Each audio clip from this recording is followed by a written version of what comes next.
त्यांच्याकडे बघायचं ना, आपल्या कामाला बघायचं.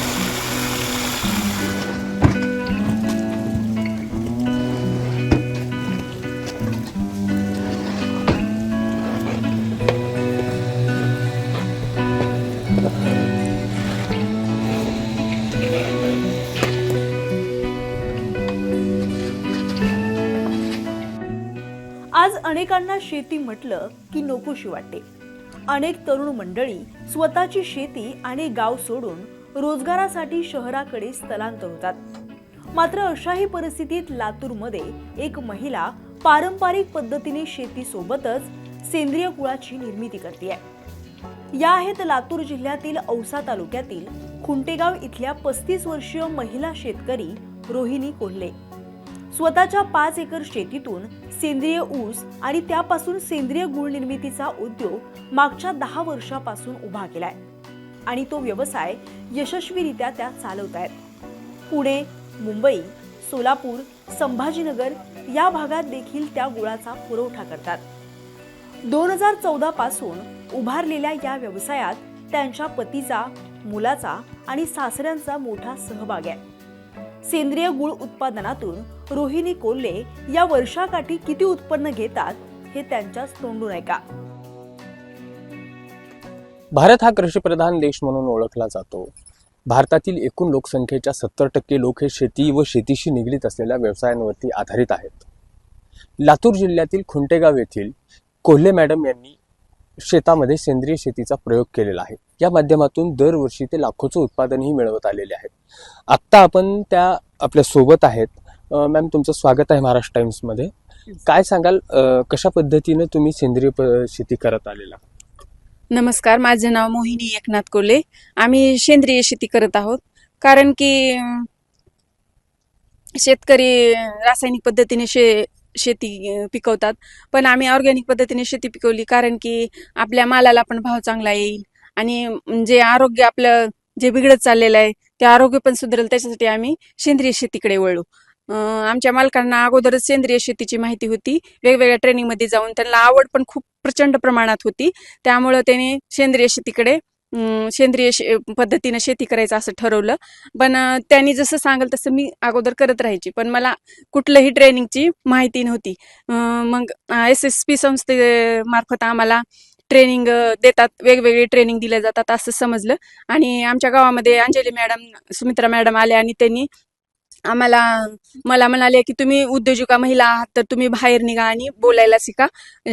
आणि तुमची जी ग्राहक वळवण्याची जी प्रवृत्ती आहे ती तुम्हाला त्या माध्यमातून तुम्हाला शिकवलं जाईल की मार्केटिंग कशी केली पाहिजे, लेबलिंग कशी केली पाहिजे, पॅकेजिंग कशी केली पाहिजे, याबद्दल आम्हाला सगळी माहिती मिळाली. आणि रासायनिक सेंद्रिय पद्धतीने शेती करायचं तर त्यामध्ये कोणते कोणते औषधं वापरले पाहिजेत त्याची पण आम्हाला माहिती दिली.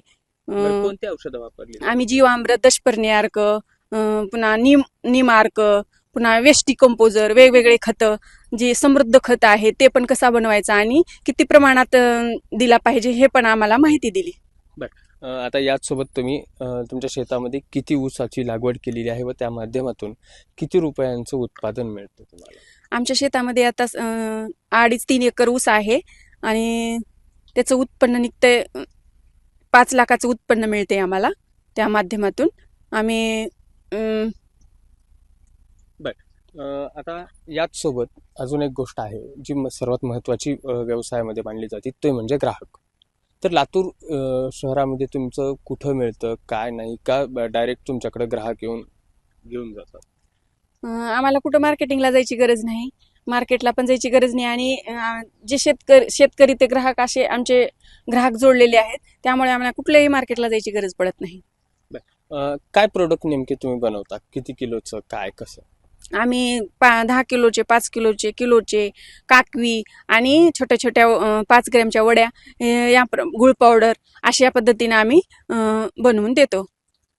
आता तुमच्यासारख्या अनेक महिला या शेतीकडे वळत आहेत, पुरुषाच्या खांद्याला खांदा लावून प्रत्येक स्त्री ही आता बाहेर येते आहे आणि प्रत्येक क्षेत्रामध्ये महिलेचं स्थान हे आता पुरुषाच्या बरोबरीने मानलं जातं.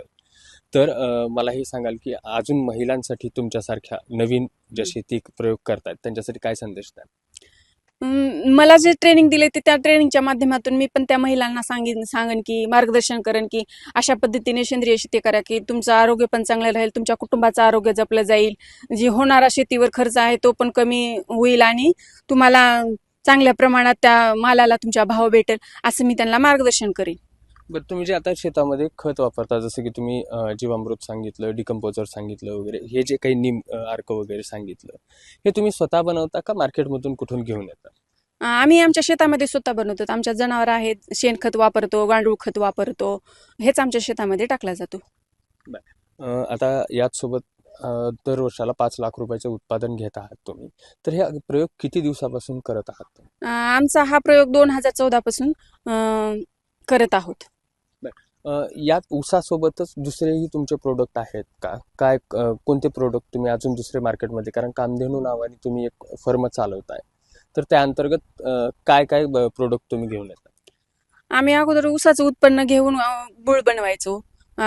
एक छोटा उद्योग उभा केला आणि गुळ बनवून विकायला सुरुवात केली. नंतर आम्हाला त्या ग्राहकांनी असं सांगितलं की तुम्ही गुळाबरोबर गुळ हे आपलं हळद पावडर, वेगवेगळ्या प्रकारच्या डाळी असं जर तुम्ही बनवलं तर तुमचं पण हे पण आम्ही घेऊन जातो असं सांगितले. असे किती ग्राहक तुमच्याशी जोडले गेलेले आहेत? एक 300 ते 350 ग्राहक आम्ही जोडलेले आहेत. आता हा व्यवसाय तुम्ही मागच्या 5-7 वर्षापासून करत आलेले आहात.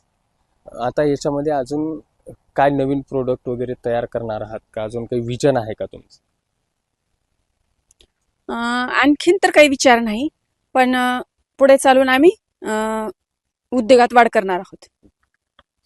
विषमुक्त शेतीपासून आरोग्यदायी शेती करण्याकडे अनेक लोकांचा कल आता पाहायला मिळत आहे आणि याच आधारावरती कोल्हे मॅडमनी गुळ उद्योग सुरू केला आहे. त्यासोबतच हळद, वेगवेगळ्या प्रकारच्या डाळी ह्या त्या ऑर्गॅनिक पद्धतीने मार्केटमध्ये घेऊन जातात आणि थेट ग्राहक ते शेतकरी असा हा त्यांचा व्यवसाय चाललेला आहे. या माध्यमातून समृद्ध महिला दिवसेंदिवस बनत चाललेला आपल्याला पाहायला मिळतात. Rishikesh Holikar, Maharashtra Times online, Khuntegaon, Latur.